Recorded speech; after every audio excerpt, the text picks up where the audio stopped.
Polisi Oi terkait dugaan investasi bodong, Merina sempat kirim somasi dan datangi rumah Nia Daniati.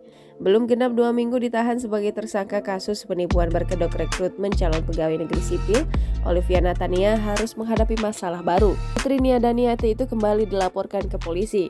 Olivia Natania dilaporkan ke Polda Metro Jaya oleh seorang wanita bernama Merina pada Minggu 21 November 2021. Ia diduga melakukan penipuan berkedok investasi. Sebelum akhirnya lapor polisi, Merina mengaku sudah mengirim somasi sebanyak 2 kali. Merina juga sempat mendatangi rumah Nia Daniati. Sayang, ia tak pernah bertemu dengan ibunda Olivia tersebut. Merina mengaku sudah cukup lama mengenal Oi, panggilan akrab Olivia. Namun, ia mulai intens berkomunikasi sejak 24 September 2021. Oi mengajak Merina untuk berinvestasi dengan iming-iming keuntungan yang lumayan besar. Investasi tersebut berupa pulsa, diamond, dan fiber optik. Merina mengaku tidak ada perjanjian resmi dengan Oi. Ia baru menaruh curiga saat Oi tak kunjung mengembalikan uang.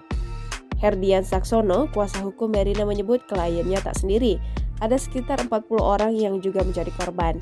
Total kerugian yang ditimbulkan dari dugaan investasi bodong tersebut mencapai 215 juta rupiah.